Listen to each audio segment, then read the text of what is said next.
आज है 20 मई 2026 और आज के प्रमुख केंद्रीय कर्मचारियों, पेंशनर्स और पूर्व सैनिकों से रिलेटेड महत्वपूर्ण अपडेट को इस वीडियो के माध्यम से जानते हैं। चैनल को आपने सब्सक्राइब नहीं किया तो सब्सक्राइब जरूर करें, आपको इस तरह के अपडेट कंटिन्यू मिलते रहेंगे। तो पहली जो खबर है 8th पे कमीशन को लेकर के, यहाँ पर आप देखेंगे 8th पे कमीशन न्यूज़ में 8वें वेतन आयोग पर बड़ा अपडेट है कि बेसिक सैलरी में डीए मिलाने की उठी जोरदार मांग, सैलरी का स्ट्रक्चर बदलने वाला है। लाखों केंद्रीय कर्मचारियों और पेंशन भोगियों के लिए एक बड़ी महत्वपूर्ण खबर सामने आ रही है। देश में 8वें वेतन आयोग के गठन को लेकर के चर्चाएं पहले से ही बहुत तेज हैं, लेकिन इसी बीच कर्मचारी संगठनों ने सरकार के सामने एक मांग रखी है, जिसमें कि हर किसी का ध्यान उनकी जो बात है उस पर खींचा है। और केंद्रीय कर्मचारियों की मांग है कि उनकी महंगाई भत्ते यानी कि डीए को अब सीधे उनकी बेसिक सैलरी में शामिल किया जाए। यदि आप न्यूज़ आगे देखेंगे तो ये जो मांग की है अखिल भारतीय एनपीएस कर्मचारी संघ यानी कि AINPSEF सहित कई बड़े कर्मचारी संगठनों ने 8वें वेतन आयोग को लेकर के जो चल रही परामर्श प्रक्रिया के दौरान एक बड़ी मांग रखी है।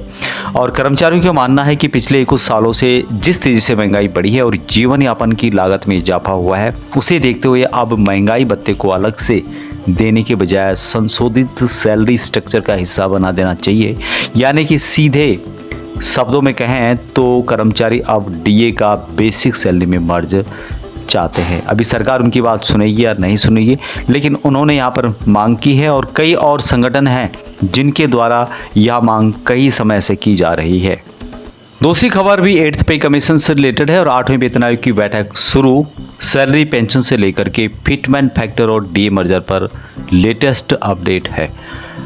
लाखों केंद्रीय कर्मचारी और पेंशनर्स के लिए 8वें वेतन आयोग से जुड़ी एक बड़ी अपडेट है और यहाँ पर बताया गया है कि 18 मई से हैदराबाद में बैठक होगी।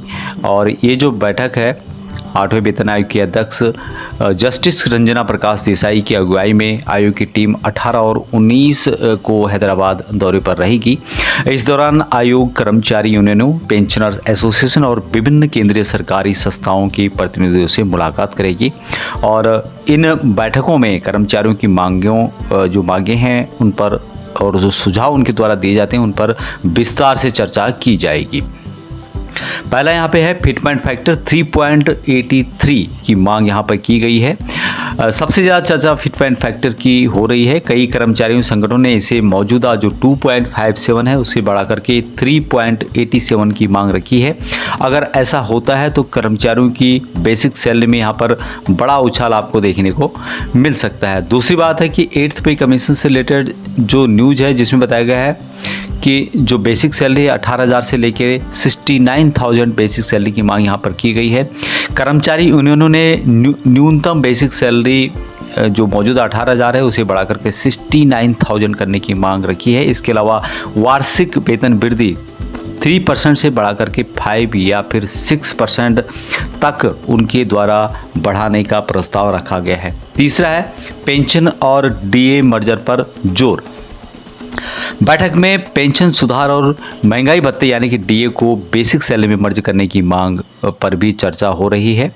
कई यूनियनों ने पुरानी पेंशन योजना यानी कि ओपीएस को फिर से लागू गवर्नमेंट ऑफिस यानी कि सूचित किया जाता है कि 8वें वेतन आयोग की समिति का गठन किया जा चुका है और वहाँ विभिन्न सरकारी कर्मचारियों से सुझाव मांग रही है। दूसरा जो पॉइंट है कि यदि आपका कोई सुझाव हो तो कृपया सीधे ACAS DFINP Year Headquarter RK Puram on its email ID bbrn434@nic.in। यदि कोई सुझाव हो तो कृपया उसे सीधे जो यहाँ पर डिटेल्स बताई गई है ईमेल आईडी दिया गया है उस पर आप भेजें। ये लेटर जारी हुआ है जो कि आप यहाँ पे देख रहे होंगे। अगला अपडेट पूर्व सैनिकों के जॉब से रिलेटेड 137 CET बटालियन प्रादेशिक सेना 39 गोरखा राइफल्स में भर्ती से संबंधित है। यहाँ भर्ती अलग अलग इंस्टीट्यूट में अलग अलग डेट को की गई है, लेकिन अभी इसका जो डेट है या नेक्स्ट जो प्रोग्राम है 20 मई से लेके 23 मई 2026 तक देहरादून उत्तराखंड में भूतपूर्व सैनिकों और पर्यावरण बल एवं जलवायु परिवर्तन मंत्रालय और राज्य वन विभाग के भूतपूर्व महिला कर्मचारियों की यहाँ पर भर्ती होगी। 7 बजे यहाँ पर आपको ग्राउंड में पहुंच जाना होगा सभी दस्तावेजों के साथ। शारीरिक क्षमता परीक्षण एवं मेडिकल जो परीक्षण है वो यहाँ पर होगा। वैकेंसीज़ की बात की जाए तो यहाँ पर जीसीयूज के लिए 7 वैकेंसीज है। ड्यूटी जनरल के लिए 143 वैकेंसीज, ट्रेडमैन की सिपाही की 3 वैकेंसीज है और जो कुक हैं उनकी 2 वैकेंसीज है। सिपाही दर्जी टेलर की 1 वैकेंसी, सिपाही हाउसकीपर की 3 वैकेंसीज है। टोपी जो सिपाही हैं 1 वैकेंसी है और हेयर ड्रेसर की 1 वैकेंसीज है। आप यहाँ पर कुछ नंबर देख रहे होंगे, इन नंबरों पे आप कॉल करके अधिक जानकारी भी प्राप्त कर सकते हैं। हालांकि इसकी डेट नज़दीक आ चुकी है और 20 मई से यानी कि आज से ही ये भर्ती शुरू है। इससे संबंधित हमने पहले भी वीडियो बनाया था। यहाँ पर जो भी सेवानिवृत्ति हुए हैं तब से लेके भर्ती होने तक 5 साल से ज़्यादा नहीं होना चाहिए। जेसीयूज 55 साल तक नौकरी कर सकते हैं और अन्य पद 50 साल की उम्र तक सेवा दे सकते हैं। अगली अपडेट यहाँ पे देख रहे होंगे धोखाधड़ी से संबंधित है कि एयरफोर्स के सार्जेंट को व्हाट्सएप पर लिंक भेज करके 4,70,000 रुपये की ठगी की है।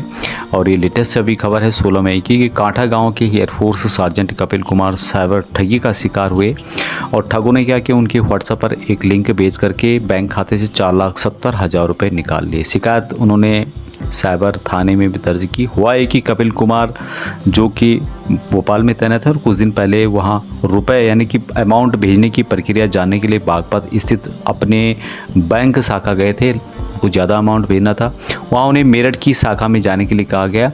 उन्होंने क्या किया कि गूगल पर मेरठ शाखा का मोबाइल नंबर खोजा, जहां उन्हें एक संदिग्ध नंबर मिला। यानी कि गूगल में आपने सर्च किया हो, करते हैं काफ़ी लोग, और गूगल में जो नंबर है, क्योंकि गूगल पर हम भरोसा ज़्यादा करते हैं इंटरनेट पर, वहाँ जो नंबर है वहाँ फ्रॉड नंबर था। जहाँ उन्हें एक नंबर मिला, उस नंबर पर संपर्क करने पर उन्हें बैंक खाते का पासवर्ड ऑनलाइन बदलने के लिए कहा गया। ऑनलाइन इसलिए बदला क्योंकि जो उन्होंने पासवर्ड बनाया उसको वहाँ हैक कर सके। उस नंबर पर संपर्क करने पर उन्हें बैंक खाते का पासवर्ड ऑनलाइन बदलने के लिए कहा गया। ऑनलाइन इसलिए बदलने के लिए कहा गया क्योंकि वह नंबर बैंक का नहीं था बल्कि उसका पर्सनल था और वहां आपका पासवर्ड हैक कर सके। उन्होंने गूगल पर जाकर के अपना पासवर्ड बदल लिया। उसके तुरंत बाद उनके व्हाट्सएप नंबर अज्ञात लिंक आता है। इस लिंक को खोलने के बाद उनके बैंक खाते से 3 बार में कुल 4,70,000 रुपये निकाल दिए गए हैं। यहाँ धोखाधड़ी कुछ ही मिनटों में हुई है। तो आपको ये एक सबक यहाँ पे मिलता है कि जो इंटरनेट है उस पर भी भरोसा हम आँख मूंद कर नहीं कर सकते, क्योंकि यहाँ जो मोबाइल नंबर था, यहाँ क्या करते हैं उसी टाइप का सेम आपको ये लगेगा कि शायद ये बैंक का नंबर है, या फिर आप और हम लोग सभी जो भी हैं भरोसा इंटरनेट पे इतना करते हैं कि हम सही मान लेते हैं कि बैंक का नंबर हो। तो इस तरह से जो घटनाएं होती हैं उनसे हमें बचना होगा। ये थी अपडेट अभी तक।